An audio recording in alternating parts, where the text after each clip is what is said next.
So next episode, we're going to talk about Insomniacs After School, episode 4, called Venus. So Nakami invites Magari to the firework festival, swearing that they'd only be going together for photography practice, and Magari promptly accepts.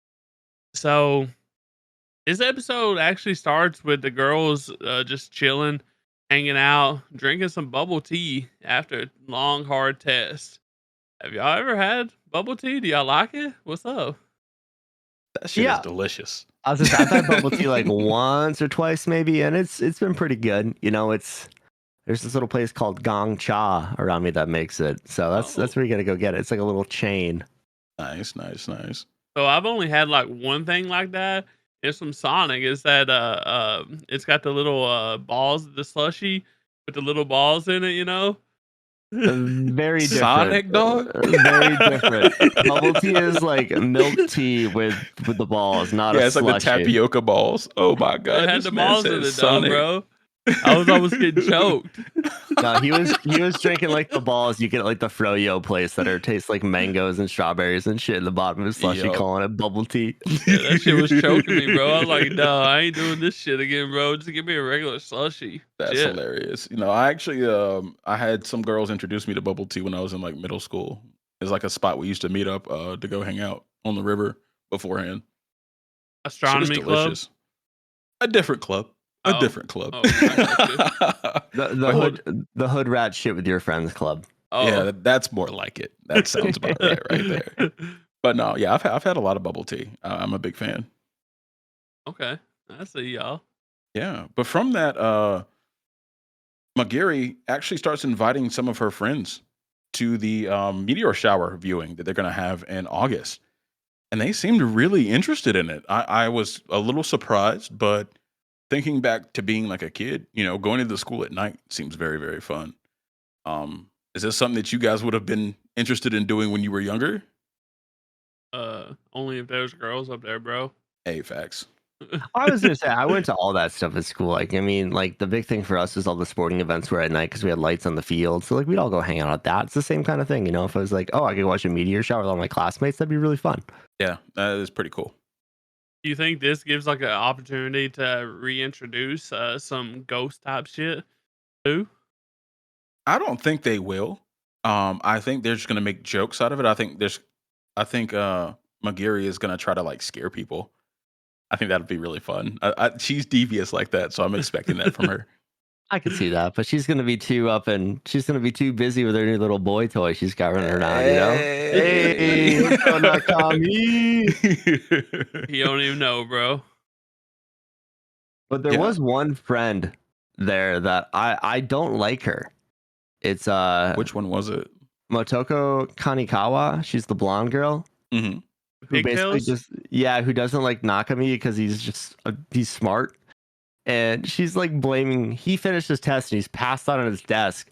And she's blaming him for distracting her from her test. And she didn't get the answer to the last question because of it. And I'm like, yo, right. Okay, like, how about you do your test?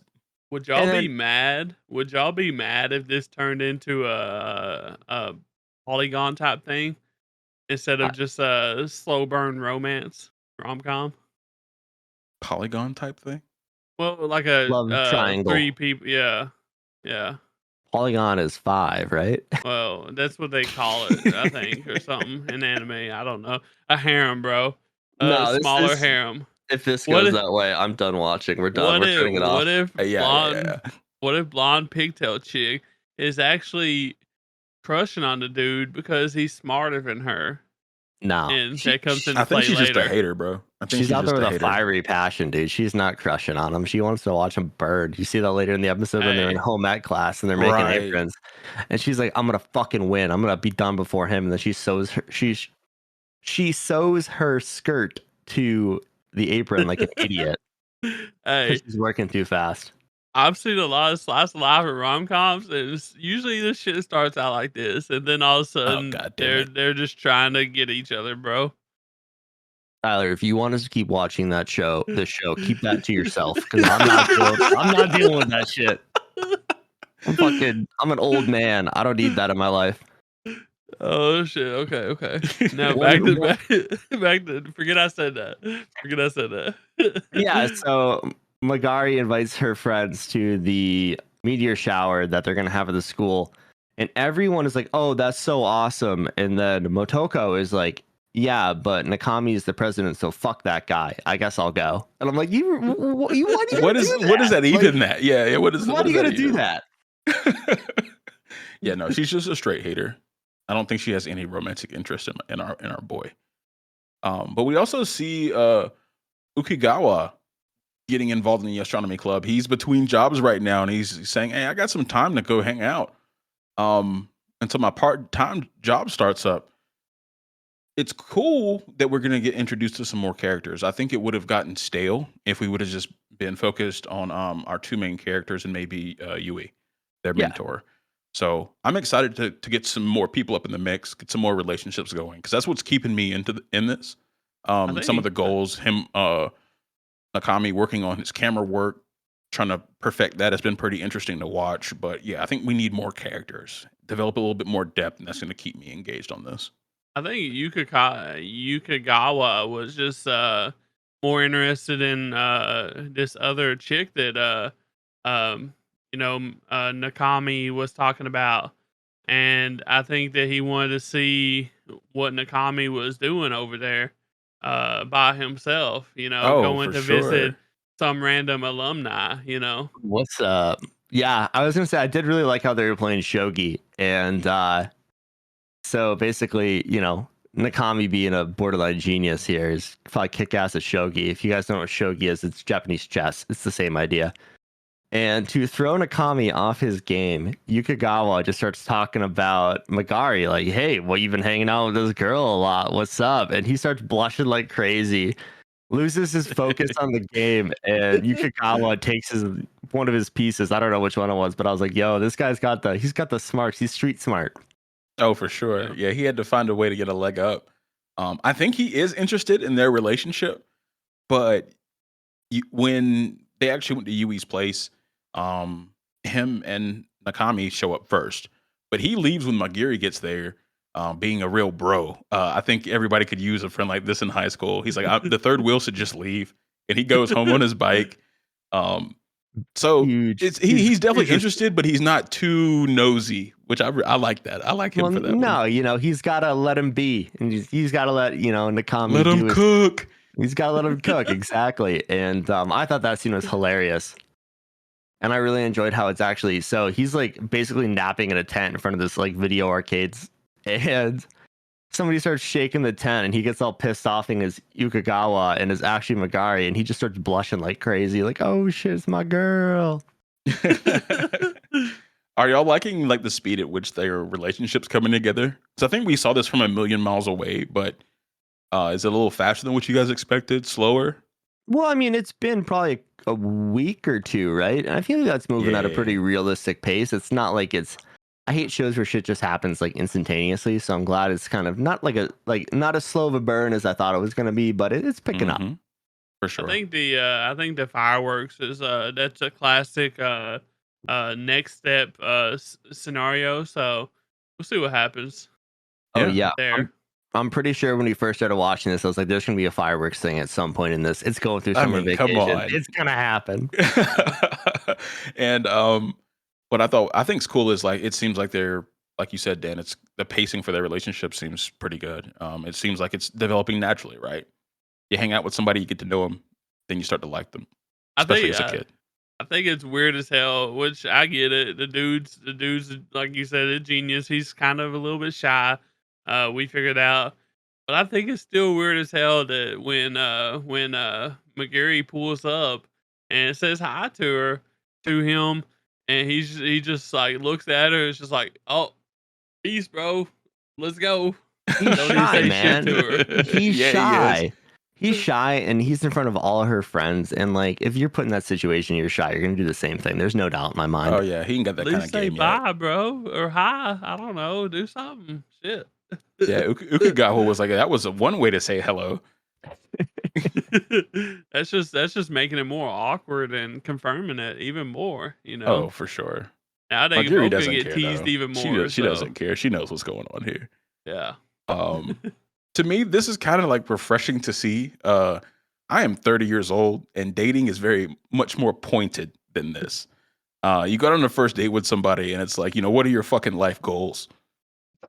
So it's good to see some kids, hanging out, getting to know each other naturally. It's pretty cool. It's a stark contrast. I was gonna say I'm glad I got that shit squared away when I was like 21.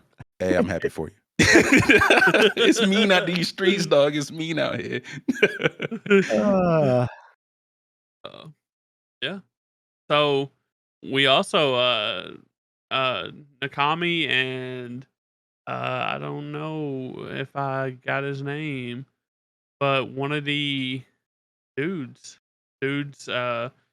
students they get caught outside and they're kind of like in the bathroom or they can see each other outside or whatever, and they're kind of in the bathroom just chilling or whatever, peeing. hmm And uh the dude just Chilling starts and having a peeing. conversation Peeing, chilling. with Nakami, and I'm just like, is he that type of guy? Like, do y'all just like have random like conversations while you're taking a leak at the urinal? Yeah, why not, man? Hell No, nah. just What? leave me alone, bro. leave me alone. I'm trying If to you take a wanna piss. if you want to make someone feel very uncomfortable, that's when you do it, dude.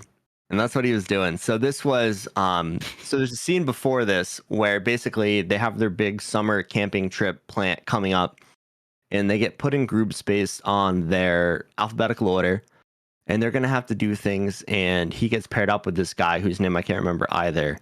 But this guy, he's like the cool kid in school, he's like one of the little troublemakers. He's a delinquent, yeah. Delinquent, yeah. And so Nakami is going out at night to try and take pictures of the sky because he's trying to work on his craft, and it's cloudy. So he's talking to Ukagawa on the phone, and Ukagawa brings up the whole date scenario that they got going on for the fireworks, and he gets all flustered. But at that point, he's like, okay, I can't take pictures tonight. It's too cloudy. So he starts biking home. And his classmate sees him and he's like, that's kind of weird. What is Goody Two Shoes doing out at midnight right now? What's going on with that? Yeah. Exactly. So that's why he confronts him in the bathroom, because he wants to just figure out what he's doing and see, like, hey, what are you up to, man? You got a backpack full of stuff. This is fucking sus. He literally uses the word sus, and I laughed my ass off. I thought I that was loved it. hilarious. Yeah. But so they're having this conversation how, like, like, what are you going to do? Tell a teacher? And he's like, no, I can't tell a teacher because how did I see you out at midnight if I wasn't out at midnight? And it turns out Sensei is in taking a shit. And they're having this conversation. And all of a sudden the door just opens. And there's like a 6'5" man just staring at them like, that was an interesting conversation. Let's take that to the teacher's lounge because we're going to have a little talk here. We gotta have a discussion, bro. And the teacher starts grilling him like, if you guys are having trouble sleeping at night, you should do exercise and get jacked because that'll make you tired at night. And the teacher says something along the lines of like, if you can't sleep at night, there's something, you're not healthy. There's something wrong with you.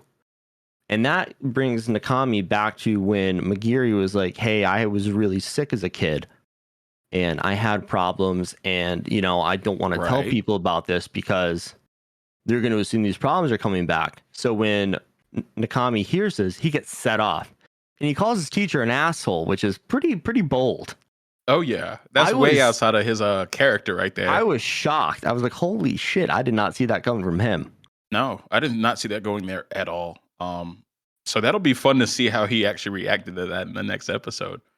But I think he's gonna get put on lockdown a little bit. I don't know about lockdown, but they're gonna be watching him with a closer eye, And he finds out that they can't take the camera on the camping trip to try and take pictures of the sky and work on it and everything else. Mm-hmm. And there's a really adorable scene where Magari basically just, Nakami's down in the dumps. He's all pissed off that he can't bring his camera. He's sad. And Magari grabs his cheeks and makes him smile. And it was really adorable. And she was making all these weird little charms to try and spray the rain away. It was really cool. Wasn't it? Yeah. Nakami's a little MVP right now. Magiri's a little MVP right now. She's trying to make Nakami feel a little bit better about what's going on. It being cloudy outside. Because I don't think Nakami has much else going on with his life. and he kind of needs this to like focus his energy and keep himself happy. And she gets Definitely, that. man. She definitely gets that. Yeah, and I mean, she's got a crush on him, so she wants to see him happy. You know, it's all coming together. It is. It is. How do y'all think Nakami's gonna react when he wakes up and finds her cuddled up to him? He's gonna Panic. lose his shit. Yeah, Panic. straight panic. He's gonna find. He's just gonna find her drool on his back and everything else. Like, what the fuck? I think Magiri is settling into the fact that she really likes Nakami, because I mean the episode closes out and she's she says as she's falling asleep being Big Spoon, she loves the sound of his heartbeat, and I was like, oh, okay, she's really leaning into this thing. I think our boy's gonna need some more time, but but I thought that was really cool. That's a big step to at least say that to yourself. Yeah, dude, they're gonna be walking over the 7 bridges or whatever. Yeah. Oh, for sure, that was a whatever- huge setup. A huge setup, whatever story they were talking about. They're actually accidentally gonna do it, and then she's gonna realize, and she's gonna blush, and then they'll have their first kiss, and it'll be adorable. The It end. will be very adorable. No, No doubt. y'all forgot something. When they have their first kiss, somebody's gonna walk up and see them and break it up. No, Oh, somebody's gonna see it. classic, I think somebody's gonna classic see it. intervention. You know, Nah, dude, yeah, it'll be the blonde girl, and Yeah. then we're gonna see Hater. Ukagawa come out of nowhere, just tackle this bitch into a pond. It's be awesome. Dan's trying to get a fight scene out of this somehow. hey, they're gonna be back in the background. You know, holding up the signs like Mash's grandpa and whatever his name is with the trees. You know, but yeah. For sure, for sure.